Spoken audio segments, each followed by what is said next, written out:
Bismillahirrahmanirrahim. Assalamualaikum warahmatullahi wabarakatuh.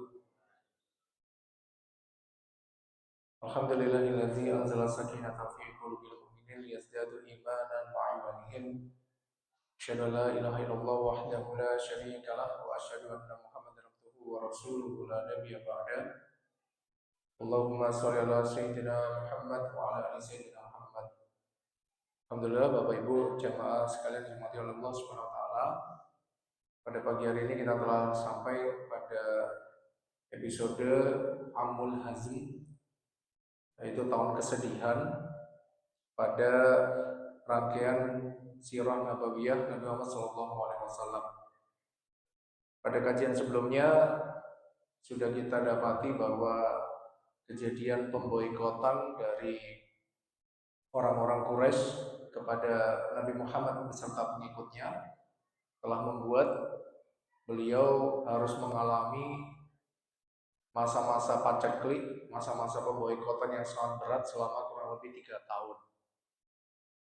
6 bulan setelah pemboikotan itu selesai dengan lapuknya surat kesepakatan orang-orang Quraisy, oknum-oknum Quraisy yang ditempel di Ka'bah, berakhir pula kemudian masa pemboikotan itu. Dan pada bulan Rajab terjadi sebuah kejadian yang bagi Rasulullah ini merupakan hal yang sangat memukul beliau, yaitu wafatnya paman beliau Abu Thalib. Ada riwayat yang mengatakan bahwa meninggalnya Abu Thalib bukan di bulan Rajab tapi di bulan Ramadan, 3 hari sebelum Khadijah wafat. Jadi disebutkan dalam kitab As-Sahih yang diriwayatkan oleh Sa'id bin Musayyab. Sa'id bin Musayyab itu adalah ulama senior dari kalangan tabi'in. Ya. Generasi tabi'in itu adalah generasi yang tidak bertemu dengan Rasulullah, tapi bertemu dengan para sahabat. Ini Sa'id bin Al-Musayyib ini salah satu tabi'in yang sangat senior, ya, lebih senior daripada Imam Hasan Al-Basri. Jadi dalam keadaan sekarat diriwayatkan oleh beliau itu bahwa Nabi itu menemui Abu Thalib, kemudian masih menawarkan Abu Thalib supaya bersyahadat. Ya, wahai paman, katakanlah la ilaha illallah supaya aku bisa membelamu nanti di hadapan Allah. Namun Abu Jahal dan Abdullah bin Abi Umayyah itu selalu berupaya berada di sisi Abu Thalib supaya jangan sampai Abu Thalib ini masuk Islam. Dikatakan, apakah kamu hendak menggantikan agama nenek moyang ini dengan agama keponakanmu, begitu. Jadi digoda, dicegah supaya tidak masuk Islam. Dan detik-detik seperti itulah kemudian Nabi Muhammad itu sangat sedih, ya, karena bagaimana tidak orang yang sedemikian rupa membela beliau itu tidak mampu beliau selamatkan. Jadi memang hidayah itu Nabi saja tidak bisa memperantarai hidayah bagi pamannya yang sudah dianggap ayahnya sendiri. Sebab Rasulullah sejak usia kecil itu dirawat sama Abu Thalib. Bagaimana tidak pembelaan Abu Thalib ini luar biasa, bahkan terkena dampak dari pemboikotan. Sampai seperti itunya pembelaan Abu Thalib, sampai rela untuk diboikot beserta kaumnya. Jadi Bani Hashim itu satu klan di dalam kabilah Quraisy yang kena boikot, ya, bukan hanya Nabi Muhammad dan pengikutnya, termasuk Bani Hashim, ya. Itu kena boikot semua, padahal tidak semua Bani Hashim itu, anggota Bani Hashim itu masuk Islam. Tapi sedemikian hebatnya pembelaan Abu Thalib itu juga tidak terketuk hidayah. Ini makanya tugas kita itu hanya menyampaikan, ya, jemaah sekalian. Tugas kita itu hanya menyampaikan kebenaran, adapun kemudian diterima atau tidaknya kebenaran itu murni memang prerogatif dari Allah Subhanahu wa taala. Ya. Itu makanya kemudian turunlah ayat surat At-Taubah ayat 113 yang itu menegur Rasulullah tidaklah patut seorang nabi itu dan orang-orang beriman memintakan ampun kepada Allah bagi orang-orang yang musyrik. Ini ayat ini ditafsirkan oleh para ulama ini ketegasan akidah. Itu tidak ada toleransi. Jadi tidak boleh memintakan ampun kepada orang-orang musyrik. Orang yang tidak bertauhid kepada Allah itu tidak bisa dimintakan ampunan. tidak bisa dimintakan ampunan. Dimintakan hidayah bisa, tapi dimintakan ampunan itu tidak bisa. Saya pernah ditanya salah satu jamaah, kalau saya itu satu-satunya yang mu'alaf di keluarga. Lantas bagaimana saya bisa memohonkan ampun untuk orang tua saya yang sudah meninggal? Jawabannya tidak bisa. Tapi Anda masih punya kesempatan untuk memintakan ampun untuk anak-anak Anda. Jadi dijaga supaya anak-anaknya itu terjaga hidayahnya. Kemudian juga 3 hari setelah itu belum cukup rasanya, tanda kutip, belum cukup. Allah itu menguji baginda Nabi dengan mewafatkan Sayyidati Khadijah, istri beliau. Khadijah ini orang yang sangat independen. Kekayaannya itu sangat besar dan tidak tergantung oleh siapapun. Singkatnya, Khadijah ini adalah wanita yang sangat mandiri, sehingga seluruh kekayaannya digunakan untuk mendukung dakwah suaminya.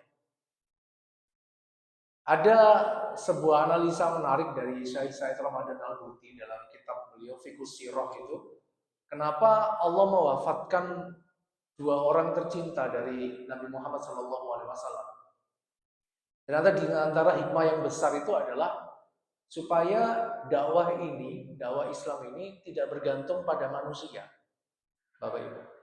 Bahwa kematian seseorang itu tidak memutus penyebaran Islam. Itu sebabnya dari Sirah Nabawi ini kita dapati bahwa dakwah ini tidak boleh bergantung pada siapapun, termasuk orang-orang yang mendukung hartanya, mendukung secara harta, mendukung secara finansial. Tidak boleh dakwah Islam itu berhenti hanya karena tidak ada dananya, kira-kira begitu. Hanya karena tidak ada backingan pusatnya, kira-kira begitu. Jadi dakwah Islam ini harus tetap berjalan apapun yang terjadi. 2 peristiwa itu terjadi dalam waktu yang sangat berdekatan.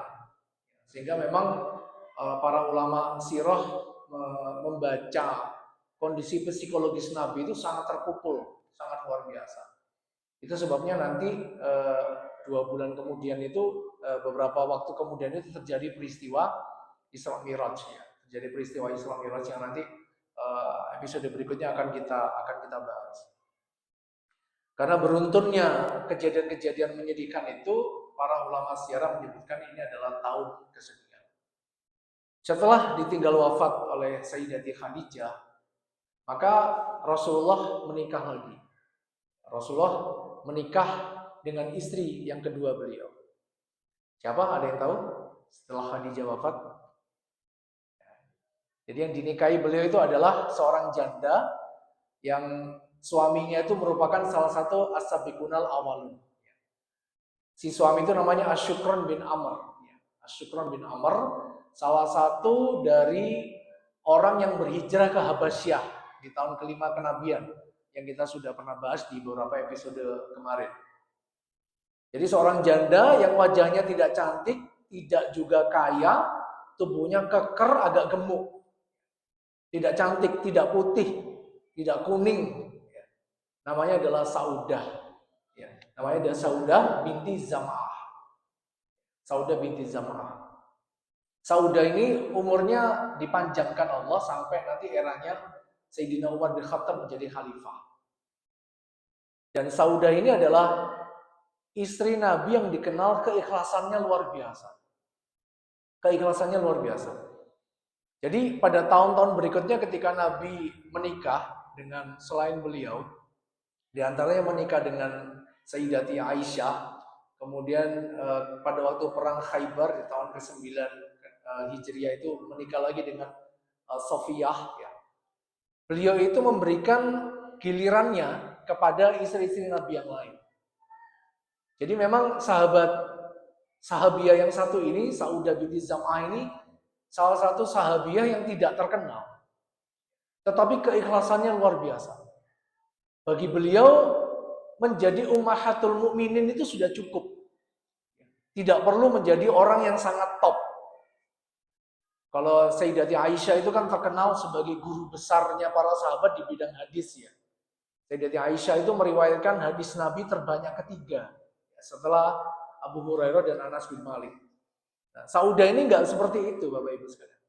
Saudah ini tidak terkenal, tidak cantik, tidak kaya, juga bukan seorang mujahid yang luar biasa. Jadi perkenalan beliau dengan Saudah itu dikenalkan oleh Khawlah, sahabat Khawlah. Sahabiah namanya Khawlah.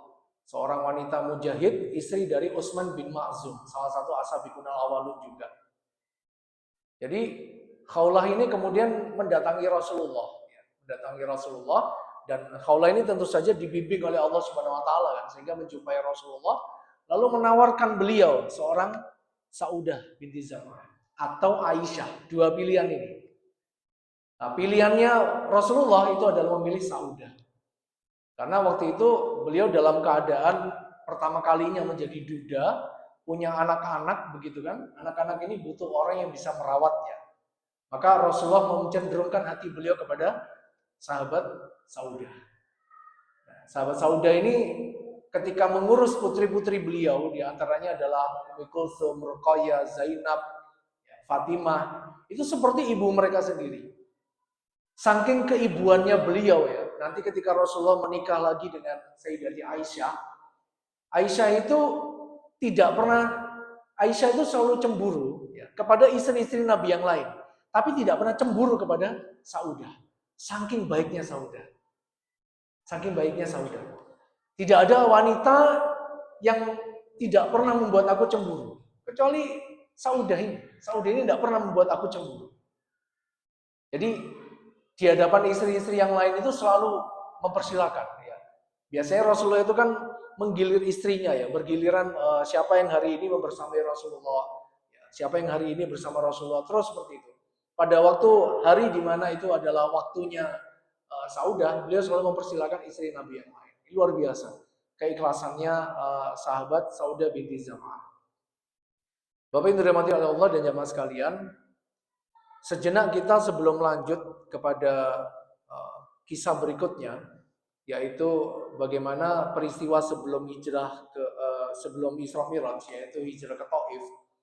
Penulis kitab ini, penulis kitab Rahikul Maktum, Syekh Safiur Rahman Mubarakfuri, memberikan sebuah tambahan bab mengenai faktor-faktor yang menyebabkan kaum muslimin itu begitu sabar dan tegarnya dalam menghadapi ujian.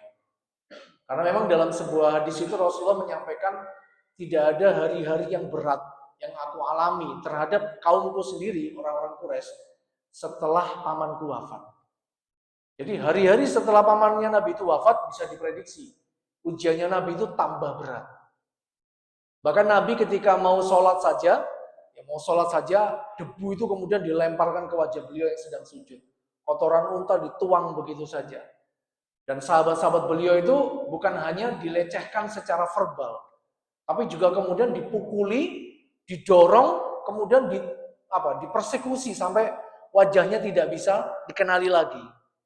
Siapa yang kemudian sahabat yang wajahnya sampai-sampai tidak bisa dikenali saking bonyoknya, kira-kira begitu. Itu adalah sahabat Abu Bakar. Abu Bakar itu pernah mengalami penyiksaan yang luar biasa. Beliau masuk Islam dalam keadaan usianya masih muda ya, 35 tahunan, di bawahnya Nabi. Pembelaannya kepada Nabi itu luar biasa. Dalam sebuah peristiwa itu makanya kemudian dipukuli ya, sampai wajahnya nggak bisa dikenali, sampai bonyok begitu. Tapi kemudian Abu Bakar itu ketika sudah siuman ya, orang-orang itu ketika tahu bahwa Abu Bakar dipukuli sampai pingsan gitu, dipapah begitu, dibawa ke rumahnya. Tinggal nunggu matinya orang ini, katanya orang-orang Quraisy begitu. Ya, kemudian ibunya Abu Bakar sampai merawat lukanya, sampai beberapa hari kemudian Abu Bakar itu siuman ya, sadar. Yang ditanya bukan dirinya, yang ditanya bukan keselamatan dirinya, aku kenapa, bukan. Yang ditanya adalah bagaimana keadaan Rasulullah. Ya, jadi Abu Bakar itu sama sekali tidak memperdulikan keselamatan dirinya karena saking cintanya kepada Nabi. Melihat fenomena-fenomena seperti ini, maka ada 6 sebab. 6 sebab atau 6 faktor bagaimana kesabaran dan ketegaran kaum muslimin dalam menghadapi ujian-ujian membersamai Rasulullah. Yang pertama adalah faktor keimanan kepada Allah Subhanahu wa taala. Jadi keimanannya para sahabat ini adalah keimanan yang tidak ada tandingannya di muka bumi ini.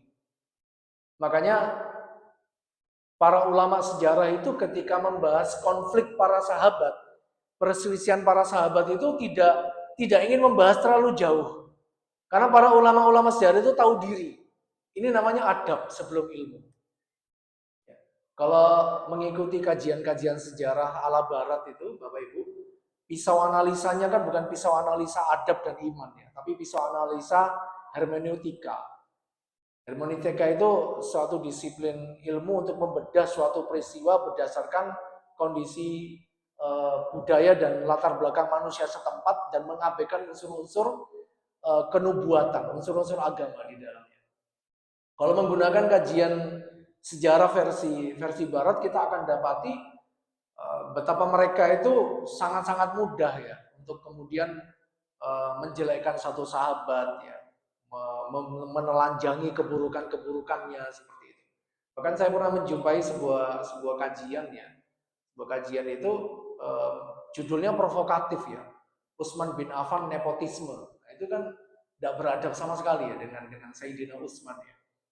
Memang pada kepemimpinan Sayyidina Utsman bin Affan pada waktu menjadi khalifah itu, beliau untuk menstabilkan keadaan negerinya ya, karena wilayah Islam itu sangat luas. Beliau itu menempatkan orang-orang terpercayanya untuk menjadi gubernur dan pejabat-pejabat daerah. Nah, orang-orang kepercayaannya itu adalah orang-orang dari klan Bani Umayyah, klan keluarganya.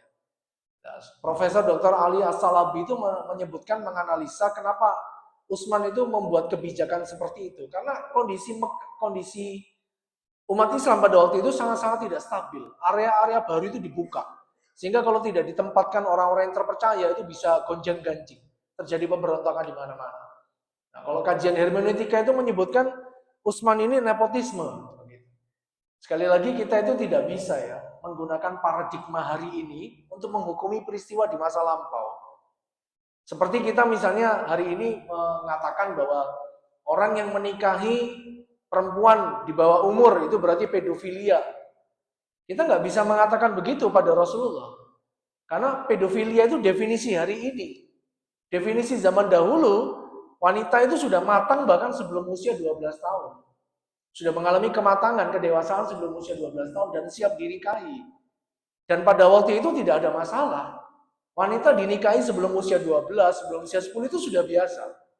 Dan praktik-praktik ini juga diterapkan di masyarakat Eropa.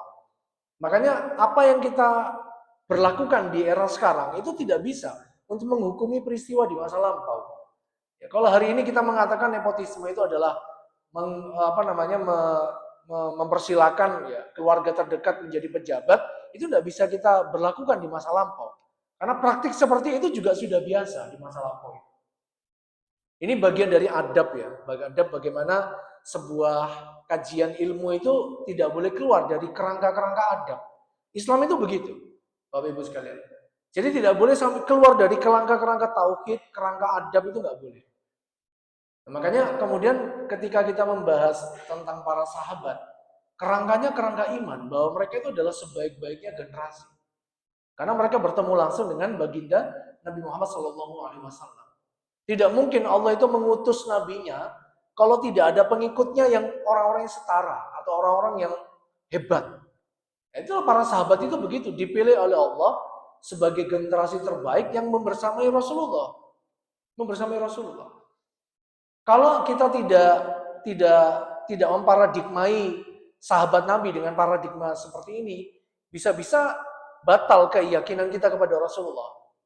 Karena bisa-bisa kita nanti beranggapan bahwa Rasul memang terbaik, tapi sahabatnya itu jahat. Nanti begitu akhirnya. Ini kan berarti tidak sinkron ya, paradoks. Paradoks dengan sabda Nabi bahwa generasi terbaik itu adalah generasi sahabatku, kemudian tabiin, kemudian tabiut tabiin. Ini kan paradoks berarti. Berarti Rasulullah salah dong begitu. Akhirnya begitu. Satu persatu kalau kita menormalisasi perkataan Rasulullah salah dong begitu. Sahabat salah dong. Itu lama-lama tauhid kita itu berkurang.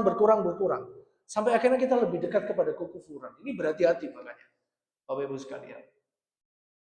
Yang kedua, faktor kedua kenapa para sahabat itu adalah generasi-generasi yang sabar dan tegar, itu karena kepemimpinan Rasulullah itu sendiri. Kepemimpinan Rasulullah itu sendiri. Dalam kajiannya orang-orang Barat itu, John Maxwell itu kan merumuskan 5 level kepemimpinan ya. Kepemimpinan paling rendah itu authority leadership. Kepemimpinan karena orang-orang itu dijadikan pemimpin karena orang itu punya otoritas. Kalau otoritas itu dicabut, dia tidak lagi jadi pemimpin. Nah, ini kepemimpinan paling rendah. Orang jadi direktur utama, dihormati luar biasa. Begitu dia pensiun, ada undangan reuni, ada undangan buka puasa, mantan-mantan direktur diundang, tidak ada satupun yang hormat sama dia. Nah, ini berarti kepemimpinannya kepemimpinan paling bawah. Authority leadership. Kepemimpinan paling bawah ini rentan sekali post power syndrome. Kalau sudah nggak menjabat, rasanya pengen tetap jadi penguasa. Kalau nggak dihormati, nggak disegani, dia marah, dia tersinggung. Ini kepemimpinan level paling rendah. Rasulullah itu kepemimpinannya bisa dibilang bukan level yang paling tinggi, pinnacle leadership. Kepemimpinan di mana walaupun dia tidak jadi pemimpin, dia tetap dikenang. Orang respect itu bukan karena otoritas dia. Orang respect bukan karena dia berjasa. Tapi orang respect kepadanya karena dia layak untuk dihormati. Dan Rasulullah itu di atasnya itu, prophetic leadership. Kepemimpinan Rasulullah itu kepemimpinan yang dibimbing oleh wahyu. Makanya setiap sabda Nabi, setiap perbuatan Nabi, ditiru, dilihat para sahabat, diriwayatkan dan sebagainya. Kalau itu sahih, maka dia setara dengan wahyu. Jadi hadis sahih itu tidak bisa dipertentangkan dengan Al-Quran, Bapak Ibu sekalian. Karena hadis sahih itu setara dengan wahyu. Hadis sahih itu setara dengan wahyu. Baik itu perbuatan Nabi, baik itu ucapan Nabi, atau pendiamannya Nabi. Jadi Nabi itu kalau mendiamkan sesuatu, berarti sesuatu itu dibenarkan oleh Nabi. Dan itu berarti dibenarkan oleh Allah. Contohnya misalnya, suatu ketika Rasulullah itu bertemu dengan Bilal ya. Ngomong ke Bilal, wahai Bilal, apa yang kamu lakukan sehingga aku melihat sandalmu itu sudah ada di surga. Sandalnya Sayyidina Bilal itu sudah ada di surga. Apalagi pemiliknya, kan begitu. Maka Bilal menjawab, apa ya Rasulullah? Sehingga saya tidak melakukan sesuatu yang istimewa. Tapi, gitu, tidaklah saya itu batal wudhu. Pasti saya itu berwudhu kembali. Lalu setelah itu saya sholat sunnah setelah wudhu. Ini sunnahnya Sayyidina Bilal. Batal wudhu, langsung wudhu lagi, lalu sholat setelah wudhu. Maka itulah yang membuat Bilal itu menjadi penghuni surga. Nah, Rasulullah mendiamkan. Tidak menyalahkan, tidak menegur, tidak memuji, mendiamkan. Maka diamnya Rasul berarti persetujuannya Rasul. Ini namanya adalah sunnah takririyah. Sunnah persetujuan. Ya, karena Rasul mustahil mendiamkan perbuatan mungkar. Kalau itu perbuatan mungkar pasti sudah ditegur Nabi. Kalau itu didiamkan berarti itu Nabi membenarkan perbuatan tersebut. Nah, sunnah-sunnah sahabat seperti ini yang didiamkan oleh Nabi, pertanda bahwa Nabi itu setuju. Sosok Rasulullah itu pemimpin yang paling tinggi. Keputusan-keputusan beliau itu sangat dinanti. Dan beliau selalu bertanggung jawab kepada keputusan yang beliau buat. Contohnya pada waktu nanti di peristiwa Uhud ya. Para sahabat itu bermusyawarah dengan Nabi. Apakah kita akan menghadapi pasukan Mekah di depan kota Madinah atau kita bertahan di dalam kota Madinah? Nabi itu bermimpi, dan mimpi Nabi itu adalah wahyu. Bermimpi bahwa Nabi itu memakai baju zirah. Maka mimpi ini ditafsirkan oleh Nabi, saya harus bertahan. Kita bertahan di kota Madinah.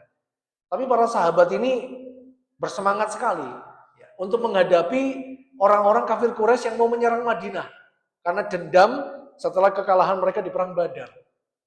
Nah, karena para sahabat itu lebih banyak suaranya kepingin supaya menghadapi orang-orang kafir Quraisy di luar kota Madinah, maka Nabi tidak memaksakan kehendak beliau. Maka Nabi menuruti musyawarah para sahabat. Tapi para sahabat kemudian merasa nggak enak hati. Waduh, Nabi mengikuti kehendak kita untuk melawan orang Quraisy di luar kota Madinah, kok rasanya nggak enak ya? Ya Nabi, kalau engkau mau meralat keputusanmu silakan. Maka Nabi mengatakan, kalau seorang Nabi sudah memakai baju zirahnya, tidak boleh dilepas.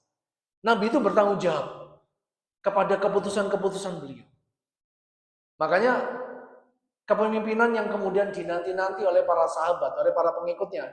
Karena pemimpin itu bertanggung jawab kepada yang dipimpinnya. Tidak lari, tidak kabur, tidak bersembunyi. Ini pemimpin yang selalu berada di garda terdepan. Dari 62 peperangan, Rasulullah itu 21-nya memimpin langsung peperangan itu.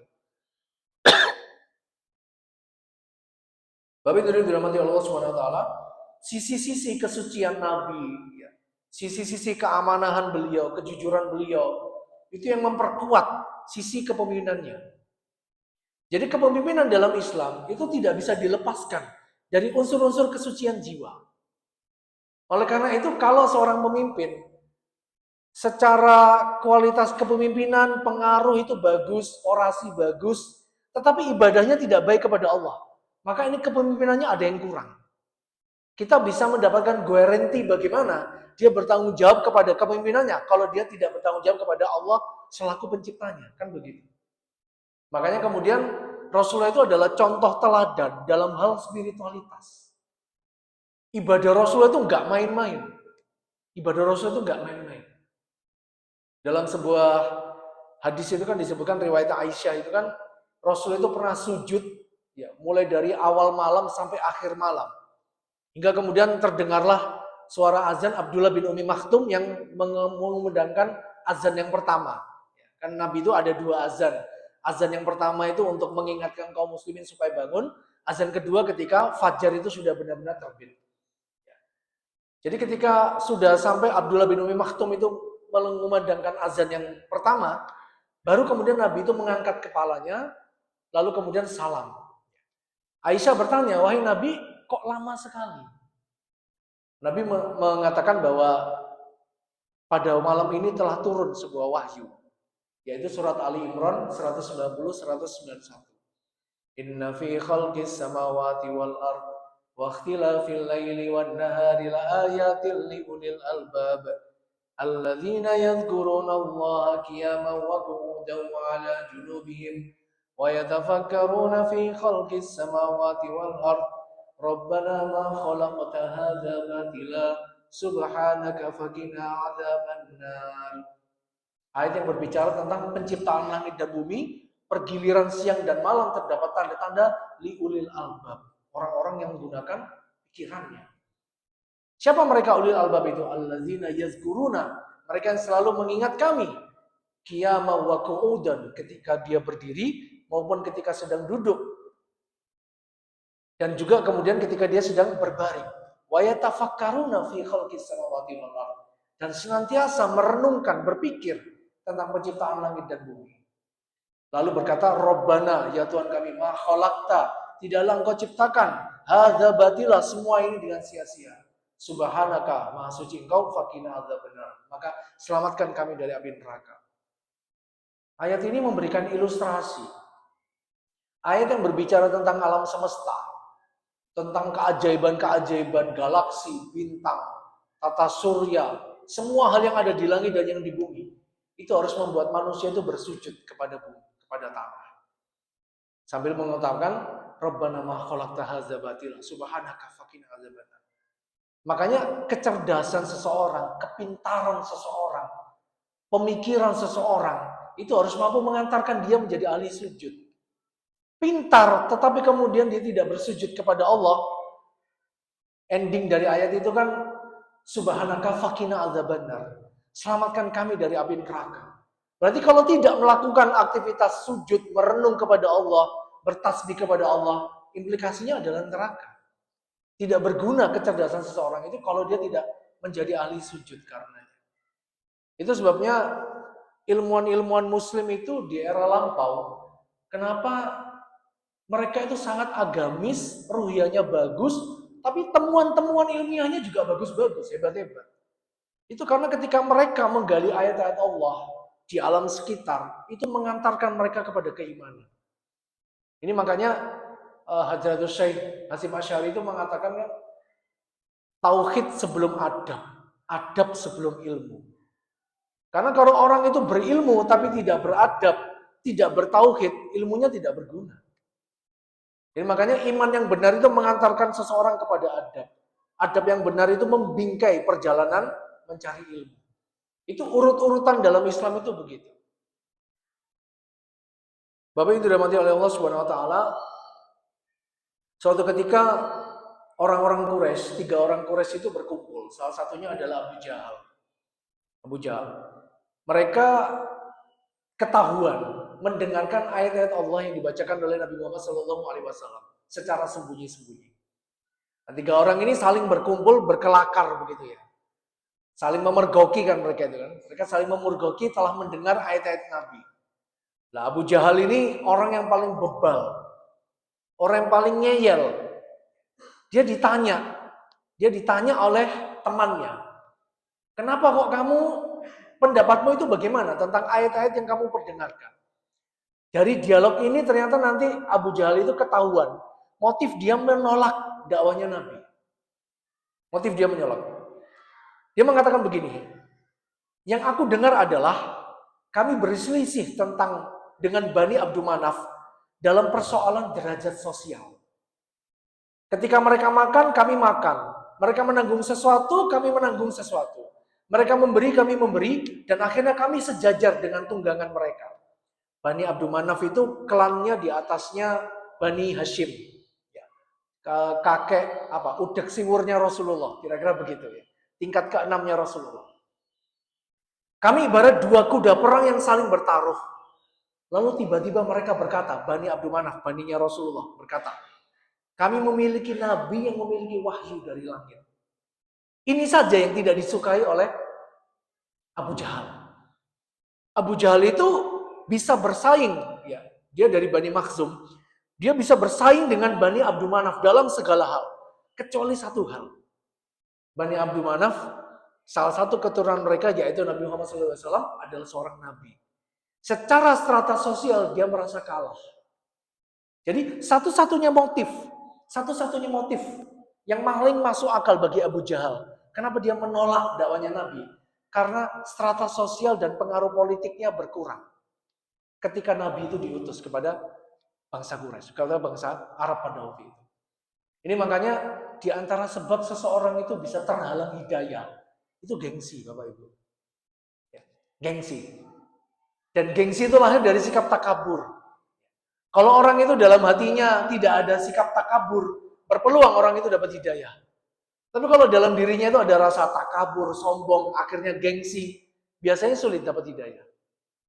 Sulit dapat hidayah. Bapak Ibu dirahmati oleh Allah Subhanahu wa taala, faktor ketiga yang menyebabkan kaum muslimin itu sangat sabar dan tegar adalah rasa tanggung jawab. Para sahabat itu menyadari secara penuh besarnya tanggung jawab mereka kepada manusia. Mereka adalah kaum yang tidak menganggap bahwa ketika Islam itu diturunkan kepada mereka, itu hanya untuk keselamatan diri mereka masing-masing. Tidak.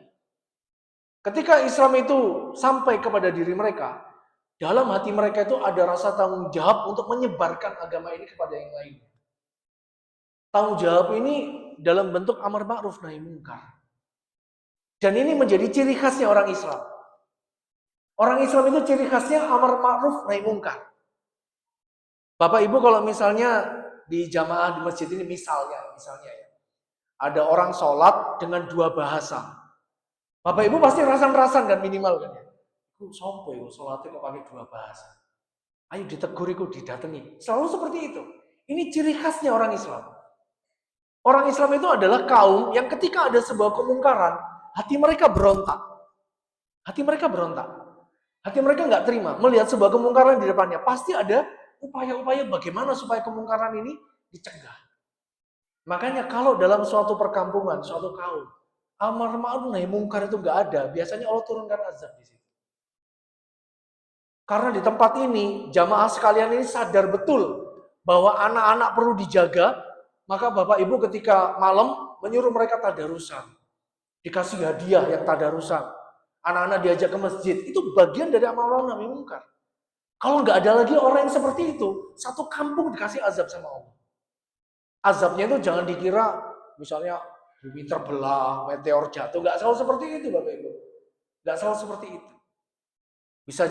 Bisa jadi suatu perkampungan misalnya satu orang dulu, perempuan, gadis, didatangi anak laki-laki, diajak pacaran, mau. Setelah itu satu kampung ikut-ikutan semua. Oh, nggak afdol ya, kalau ada anak gadis, ya belum nikah, kemudian diajak pacaran, diajak apel, belum afdol. Nggak apa-apa, Dok, kamu pacaran sana. Ini sudah termasuk azab ini. Artinya seseorang itu dimudahkan bermaksiat. Loh itu azab Bapak Ibu sekalian. Orang digampangkan bermaksiat, bahkan kemaksiatan kedua, ketiga, keempat, kelima itu kayaknya terfasilitasi terus. Itu azab. Tapi orang yang kemudian pengen bermaksiat lalu dicegah, kayaknya nggak bisa melakukan kemaksiatan itu. Berarti dilindungi oleh Allah Subhanahu Wa Taala.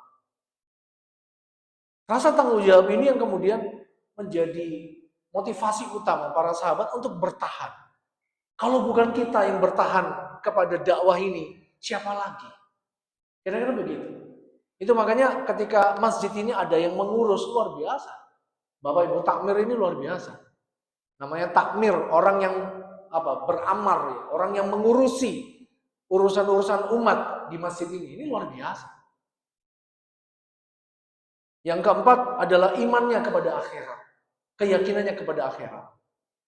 Itu sebabnya Bapak Ibu sekalian, di tahun-tahun pertama Islam ini diturunkan sampai akhir fase Makkiyah, mayoritas ayat-ayat yang turun itu berkaitan dengan kiamat. Topik tentang kiamat itu kurang lebih 1/5 isi Al-Quran. Jadi kalau Bapak Ibu kumpulkan semua ayat tentang kiamat, itu mencapai 1/5-nya Al-Quran. Kiamat itu menjadi topik sentral bagi pembahasan iman.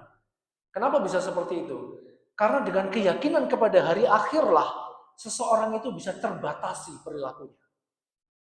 Orang itu bisa terbatasi karena dia takut akhirat. Coba kalau dia nggak takut akhirat, maka dia akan aji mumpung hidup di dunia, dipuas-puasin berbuat kemaksiatan. Sehingga ini menjelaskan kenapa kemaksiatan itu merajalela di dunia ini. Itu pertanda mereka tidak takut kepada akhirat. Loh kok bisa misalnya pejabat nggak takut korupsi, pejabat kok bisa kemudian menyengsarakan rakyat, pejabat kok bisa membuat kebijakan-kebijakan yang membuat rakyat itu tercekik, kok bisa melanggar aturan, bisa melanggar hukum. Kenapa bisa seperti itu? Ya nggak takut sama akhirat, nggak takut sama akhirat. Mungkin kalau ditanya rukun iman ada berapa? Ada 6. Rukun iman kepada Allah, iman pada malaikat, tuntas. Iman kepada hari kiamat, tuntas. Tapi ketika berbicara pada aspek amaliyah, bisa jadi sangat-sangat rendah. Itu sebabnya topik-topik tentang hari kiamat itu membuat para sahabat itu merasa bahwa ayat-ayat tentang kiamat itu seolah-olah diturunkan kepada mereka. Mereka menggambarkan di dalam diri mereka kengerian-kengerian hari akhir. Sehingga itu menjadi kontrol diri mereka dan itu menjadi kontrol sosial. Itu sebabnya topik-topik sentral tentang hari kiamat itu tidak disukai oleh orang-orang kafir. Orang kafir itu tidak suka bicara soal kiamat. Bahkan kadang-kadang kita melihat ya film-film tentang hari kiamat itu bukan sebenar-benarnya kiamat ya. Kiamat dalam arti hancurnya alam semesta. Tapi cuma bencana alam yang besar yang luar biasa gedenya. Misalnya dulu pernah ada film itu 2012 ya. Itu kan film tentang gelombang elektromagnetik dari matahari itu sampai ke bumi, menyebabkan aliran gelombang magnet di bumi itu kacau balau kan ya. Sehingga terjadilah banyak bencana, super volcano dan sebagainya. Tapi bumi tidak benar-benar hancur, hanya terjadi bencana besar saja. Orang-orang barat itu kebanyakan menggambarkan hari kiamat itu hanya peristiwa-peristiwa seperti itu, tidak benar-benar kehancuran alam semesta. Tapi beda dengan kurikulum pendidikannya Al-Quran. Al-Quran ketika menurunkan ayat-ayat tentang hari kiamat, itu betul-betul serius pembahasan. Dalam sebuah hadis itu Rasul menyebutkan kalau ingin tahu kengerian hari kiamat, silakan baca surat At-Takwir. Idza syamsu kuwirat wa idzan nujumu kadarat sampai akhir. Silakan dibayangkan itu, Bapak Ibu. Kemudian yang kedua, baca surat Al-Insyiqaq. Al-Insyiqaq itu bicara juga tentang hari kiamat. Lalu berbicara tentang idza zulzilatil ardu zilzalaha. Silakan dibaca 3 surat itu. Renungkan dengan sangat baik bagaimana peristiwa-peristiwa kiamat itu digambarkan oleh Allah di dalam surat tersebut. Iman kepada akhirat. Yang kelima adalah Al-Quran itu sendiri. Bapak Ibu sayang oleh Allah, pada masa-masa yang sangat kritis, Al-Quran itu menjadi pelipur lara bagi mereka. Bagi para sahabat. Menjadi obat. Wa nunazzilu minal Qur'ani ma huwa shifaa'un wa rahmatun lil mu'minin ولا يزيد الظالمين إلا خسارا. Al-Quran itu diturunkan oleh Allah untuk menjadi syifa warahmah, obat dan rahmat. Dan kita sering kali Bapak Ibu, kalau misalnya baca artikel, baca buku begitu, kalau ada ayat-ayat Allah, kita kan kebanyakan langsung skip begitu ya. Kita beralih pada paragraf berikutnya. Itu berarti kita belum menjadikan Al-Quran sebagai obat. Saya itu kalau baca buku-buku tentang Al-Quran itu paling lama daripada buku-buku umum. Kenapa? Karena di situ ada ayat-ayatnya. Ada ayat-ayatnya. Yang itu harus dibaca, direnungi, dan sampai meresap ke hati. Nah, Al-Quran itu diposisikan seperti itu oleh para sahabat. Ada sebuah masalah, ada sebuah rasa kesedihan terjadi, ayat Al-Quran turun untuk menjadi obat bagi mereka. Itu sebabnya mereka tegar. Karena itu Bapak Ibu, sebelum mencari solusi atas masalah-masalah hidup kita, cobalah ambil solusi dari Al-Quran. Paling tidak milikilah buku-buku tafsir ringkas. Ada buku tafsir ringkas karangan Syekh Amrul Khalid yang diterbitkan oleh Pustaka Al-Itisam ya. Judulnya Khawatirul Quran. Mencari rahasia sebab-sebab diturunkannya ayat-ayat Al-Quran. Itu ada 114 bab, 114 surat. Maksud diturunkannya surat-surat tersebut itu apa? Itu ditulis oleh beliau. Saya merekomendasikan buku itu. Warnanya hijau. Khawatir Al-Quran judulnya. Kunci-kunci memahami maksud diturunkannya surat-surat di Al-Quran. Bapak Ibu silakan baca, kemudian renungi, kemudian dikaji kalau bisa.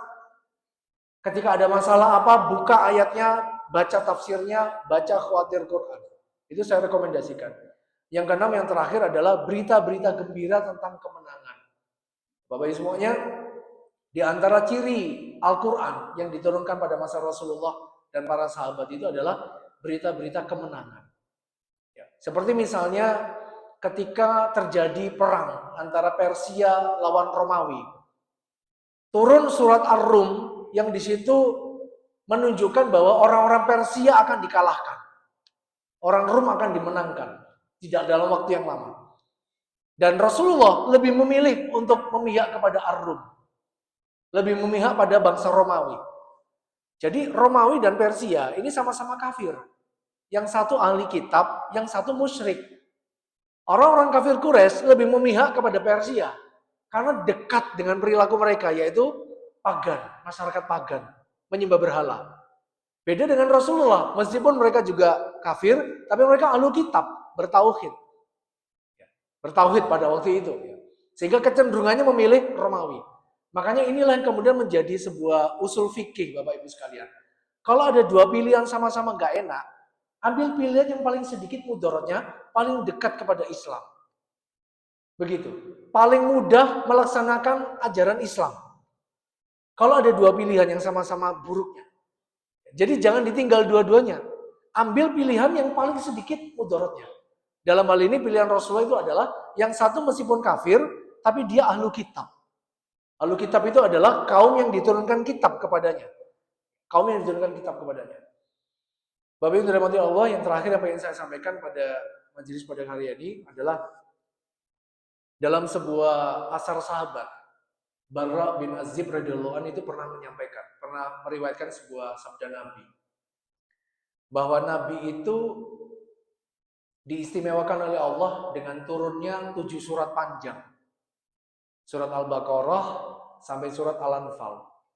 Yang itu setara dengan Taurat. Kemudian Rasul diistimewakan oleh Allah dengan diturunkannya Al-Mubin. Al-Mubin itu adalah surat Al-Fat, ya. Surat Al-Fat, surat ke-48, dan surat An-Nasr, Iza Ja'a Nasrullah. Yang itu setara dengan kitab Injil. Dan Allah menurunkan Nabi, mengistimewakan Nabi dengan diturunkannya surat-surat yang diawali dengan Toha. Yaitu, Tosin, Tosin. Yaitu setara dengan Zabur. Dan Allah mengistimewakan Nabi dengan diturunkannya surat-surat Hamim, ada 7 surat di Al-Quran yang diawali dengan kata Hamim, serta Mufassal. Mufassal itu surat-surat pendek, surat ke-50, surat Qaf, sampai surat An-Nas, 114. Yang itu melebihi apa-apa yang tidak pernah Allah turunkan kepada Nabi dan Rasul sebelumnya. Jadi kalau kita mengkhatamkan Al-Quran Bapak Ibu semuanya, Itu setara dengan membaca seluruh kitab suci yang Allah pernah turunkan kepada 124.000 nabi dan rasul. Kalau kita mengkhatamkan Al-Quran. Makanya kemudian di bulan Ramadan ini adalah sangat tepat. Kalau Al-Quran itu betul-betul menjadi sajian utama kita, ibadah sunnah yang paling utama, di samping sunnah-sunnah yang lainnya seperti sholat tarawih. Supaya hidup kita itu terbimbing dengan Allah Subhanahu wa taala. Bayangkan dengan membaca keseluruhan isi Al-Quran, kita sama dengan menghatamkan Taurat, menghatamkan Injil, Zabur, dan seluruh kitab-kitab yang pernah Allah turunkan pada Nabi dan Rasul sebelum Nabi Muhammad SAW. Semoga Allah SWT senantiasa membimbing kita dengan cahaya iman dan Islam dan menjadikan kita semuanya sekeluarga sebagai ahli Quran. Aku qouli hadza wa astaghfiru lakum innahu huwal ghafurur rahim. Assalamualaikum warahmatullahi wabarakatuh.